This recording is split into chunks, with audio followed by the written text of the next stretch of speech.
wrong, then maybe you should break it up into articles and publish it in little bits. So, on the merits of the plan alone, and this is not to undermine all of the professionalism, all of the work that went into this, and I think we've learned a lot in the process, and I think we've learned a lot about the community, and we've learned a lot from the community. I would say absolutely not, no, not now. Let's try to put a better plan together. Let's work harder on this as trustees, as a team of 8, to represent this city, to represent the people of this district, and to understand what we really need to do to make this a destination district and secure the future for many thousands of El Pasoans and many thousands of students. Thank you very much.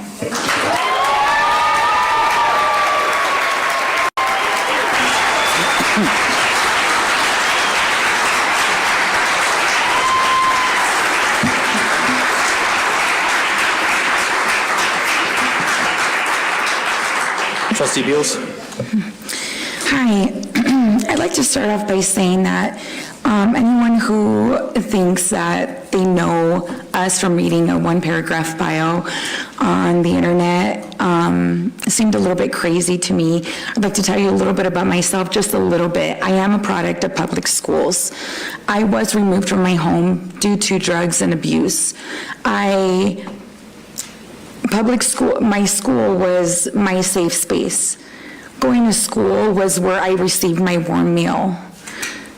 Going to school was where I felt the safest, where I felt my teachers were my family, and I felt that my school, my teachers, my principals, my counselors were the ones that always watched out for me. Public schools was where I received my warm meal. I loved going to school because that meant that I had breakfast, lunch, and then for dinner, I unfortunately had to go home and eat out of a can. So I never imagined that I would ever be up here. I am not a politician. I am a parent just like you, and I moved here. El Paso is a new life for me. El Paso, I am a cycle breaker, and being a cycle breaker means that you have the ability to see the future. And I do have the ability to see the future for EPISD. So first off, let me address any misconceptions about my intentions. I'm not using the school board as a stepping stone for my political career. I'm not using the school board to be a politician. I'm a parent just like you. I've always been open about that fact, and I'm not. And with that said, I believe that there's nothing wrong with pursuing any opportunities beyond the school board in politics, as long as you leave the school district better than it was when we were elected to be trustees. Let me also remind you that I also have 4 kids, 4 children that attend EPISD from elementary school, middle school, and high school. My vote will always be one that will make our district more successful. I want to be transparent about my decision to vote in favor of closing certain schools in our district. This is not a decision that I take lightly, but one that I believe is necessary for the long-term success and sustainability for our schools, staff, and students. This is not an easy decision, again, but I believe it's the right one. Closing schools will allow us to use our resources more effectively, support our staff better, and create stronger opportunities for all of our students, including those with special needs. The consolidations will greatly benefit our students with special needs by continuing to provide services and minimizing disruptions. It will also allow us to use our staff more efficiently. Excess personnel can fill vacant positions currently held by substitutes, including school-related services personnel and evaluators. What does that mean? It means more support for our students and better services to meet their individual needs. My vote to shut down some schools will provide a smoother, more consistent experience for our students and ensure that they receive quality support that they deserve. Having a child on the autism spectrum myself, this means the world to me. So I do take it personal. It is not easy, but again, I can see the bigger picture. Thank you so much for hearing my statement, and know that this is not an easy decision for anyone, but I am not a politician and I'm not making this decision. I'm not taking this decision lightly. I know how important it is, but I also know how you feel. But when it comes to the special education department, I know that this is going to be a huge benefit for that community. Thank you.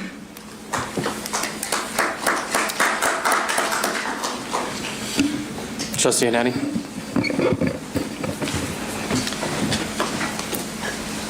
I have a few questions and then a few comments. The first question I have is in regarding property sales. How many property sales have we had since we passed the budget?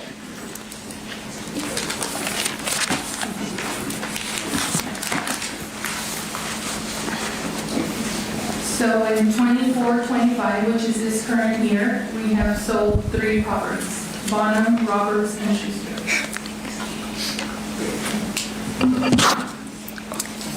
For how many, One approval today. and how many millions of dollars is that total, including the one today? Not including today's is 9.2. And including today's, that would be 18 Additional point, 9.3. so But 18, that number won't be realized for over 180 days. so that's 18.5 million. Was that baked into this, to these assumptions? No, this was not inclusive of the assumptions, as for this current year, we adopted a budget with a $12 million. Okay. So some of those assumptions have changed, one of those being $18.4 million in sales. Okay, thank you.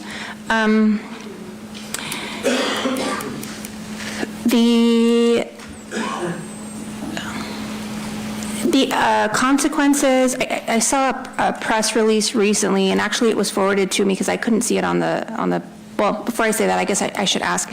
Some of these consequences, one of those being, some of these things that I've seen on the news, one of those being a reduction in force. I recall as we were having this conversation, that when we were talking about the detrimental effects possibly of not closing, it was always in relation to the budget itself and our, rainy day fund. Can you share if we ever got formal notification as a board that there would be a reduction in force? Did we ever? We have not declared, there's a whole process to declare a reduction in force. The conversations that I've shared with the community are, when you think about a $32 million deficit and the, bigger ticket items in order to draw that down, based on the number of cuts that we've made over the last 3 years, that includes looking at programming and reducing program offerings for students, obviously raising class sizes to eliminate the number of staff that we rely on, and then if we're not able to realize our reductions at that point, then the next big ticket item and the largest cost for us as a school district is in employees, so we would seriously have to consider whether we would need to bring the board a proposition for a reduction in force. Thank you. No, thank you for clarifying that that was not actually shared with the board. The first time I saw that was in a media release, and that is concerning because I feel like those conversations, if they're happening in the news, they should probably be happening with the elected representatives of this district first. So I wasn't sure about that clarification, but thank you for providing that clarification. And then the last question that I have is regarding community schools model. When we passed our strategic plan or I guess when we adopted the blueprint, the community schools model was part of our blueprint. Was community schools ever engaged as part of this process? I'm wondering. We've talked to them about transition plans and how we can improve our transition plans going forward. We know that we will need to especially involve them to continue to provide wraparound services, work closely with our social workers, with our counselors, and so forth. So yes, they've been part of the conversations that we're working towards in terms of our transition plan.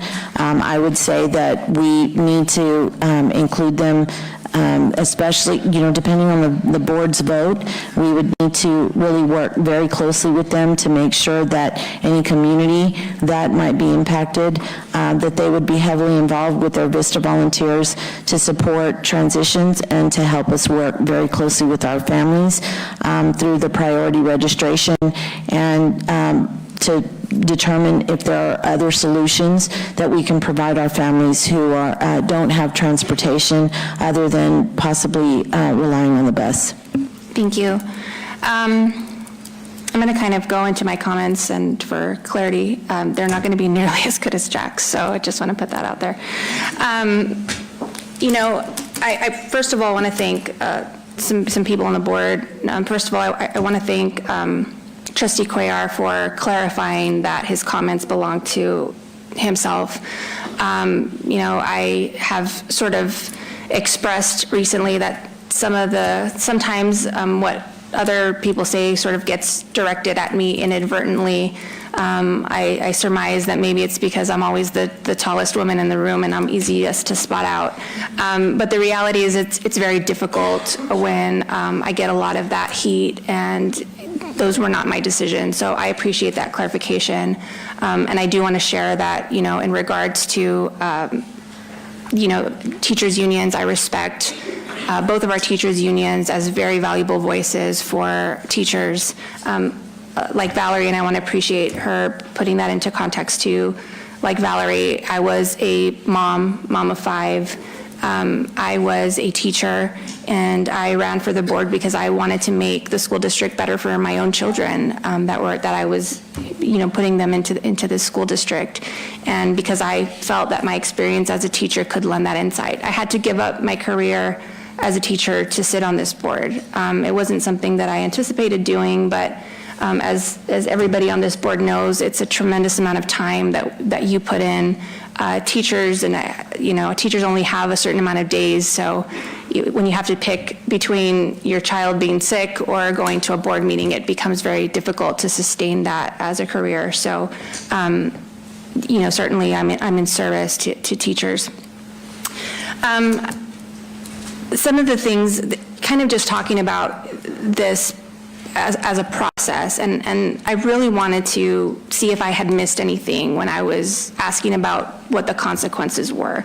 The board was not given that information, and it is frustrating to see it in a media release and it hasn't been delivered to you as a board member, because I think that's probably the bare minimum that we can expect as board members, is to be informed so that we can make good decisions on behalf of our community members and constituents. And at some point, this process became very disjointed. The board passed a strategic blueprint that really included community schools and equity as a foundation of where we wanted the district to go. The board sort of set that tone and had a vision for the future that community schools would be the model. And I feel like we've sort of lost our way, and some of that seems to be a lot of separation, board politics, so to speak. And Valerie mentioned she has no intention of running. I mean, we're like I say, we ran for this because we're parents and we're teachers sitting on the board.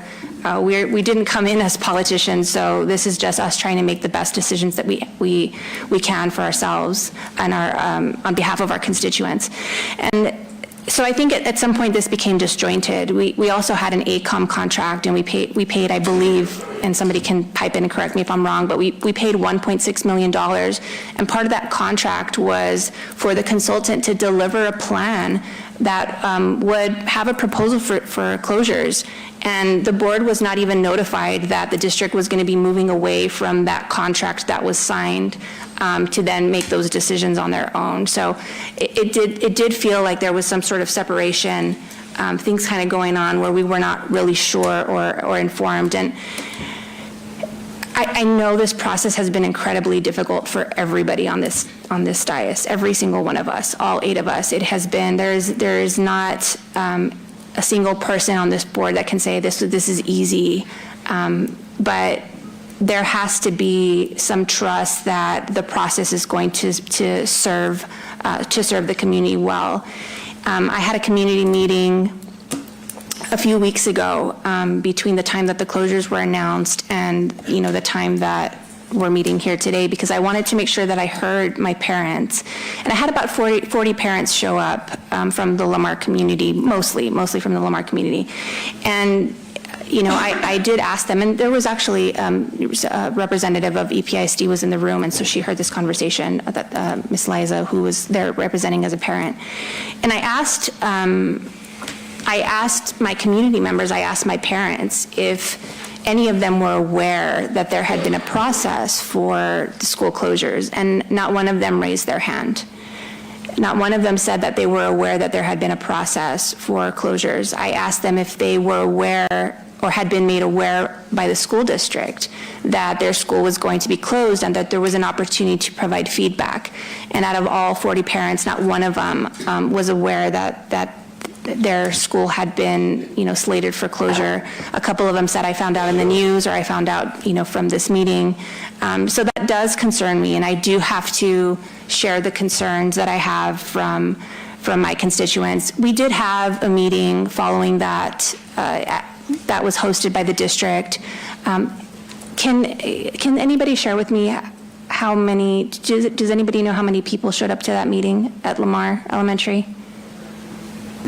I would say that it was probably over 100 people. Was that one of the ones that was maybe most widely attended? No, I would say that in round 3, we had probably anywhere from 70 to over 100 people at most of those meetings. Okay, thank you. And the last 5 were very highly attended.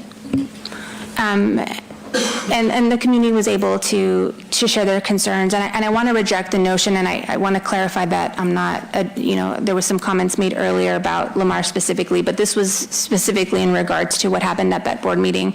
There was some commentary that Lamar was in decline, and that it was no longer an A, that it was a C. And that's true. Last official accountability ratings were an A. But if you look at Lamar in the context of its economically disadvantaged population, where almost all of Lamar's students are economically disadvantaged, and you compare that to most districts, and you look at how other schools are doing, when you look specifically at economically disadvantaged subsets and English language learners, you can see there is a stark difference. And so it's not really an apples to apples comparison. I think we kind of touched on that briefly. Lamar was twice a blue ribbon school. It may not have been designated a blue ribbon school in the last cycle, but certainly within the last 6 years, being a 2-time blue ribbon school, that means those kids have done something right, and those teachers have done something right.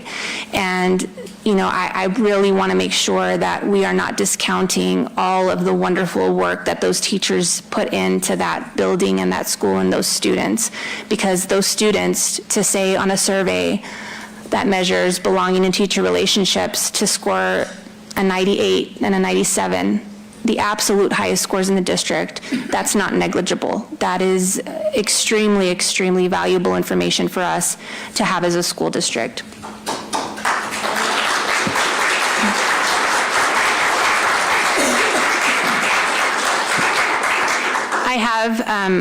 I have expressed, my concerns about Lamar, and when we're looking at fiscal responsibility, I think it's really important also to be able to see how equity relates to your budget, right? I mean, Jack highlighted some of those things so eloquently, because it costs a lot to teach children who are very vulnerable and who have hardships that are not like other students. It's not easy. If you're a teacher and you serve in these communities, you know what that looks like. And one of the issues that I had with this plan is that 6 of the schools out of the 10 proposed, over 90% of those are economically disadvantaged. And I know there's kind of a talking point that all of our schools are Title I schools except 2. Well, to be a Title I school, it just means that you have to have an economically disadvantaged population of 40% or more. And so that is true. But 6 of the schools on the list had economically disadvantaged populations of 90% or more. So these are some of the most vulnerable kids in our district. And it's really important that we take that into consideration, because so much of the conversation that we've had as we've had conversations about equity have been sort of grounded in this concept that you shouldn't be able to predict how a student is going to do based on their zip code. This plan doesn't necessarily change that, because we're moving students from areas where they're doing very well. I mean, how much more happy can you be if you're saying 97 and 98, that you love your teachers and you love where you are and you're performing in school, better than your peers in other schools. So that has to be, I think, grounded on this plan. There's somebody that I know that always says hope is not a strategy. That's certainly true, right? But evidence-based research is. And I really want to share that on behalf of taxpayers, parents, children, community members. What I've asked of this district from the inception of this planning process was to ground this plan in research. And that's why you've heard from people from UTEP, people from higher institutions, not just from UTEP. Dr. Leverage and I have spoken with people from professors from other higher institutions as well. Research is such a big part of this because that removes all of the opinions, it removes all of the politics, it removes all of the emotion when you just ground what you're doing in evidence-based research. And this plan is not necessarily grounded in evidence-based research. What we hear a lot of is, we liaise with community schools for the transition plan. We engaged with UTEP for a transition plan, but I think the community needs to ask, did you engage with community schools for the actual plan? Did you engage with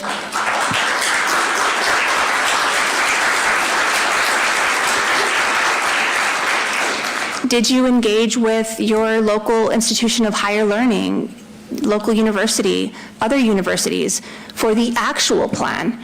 And that answer has never been yes. And I think that is very, very important distinction, is a research-based transition plan does not equal a research-based closure plan.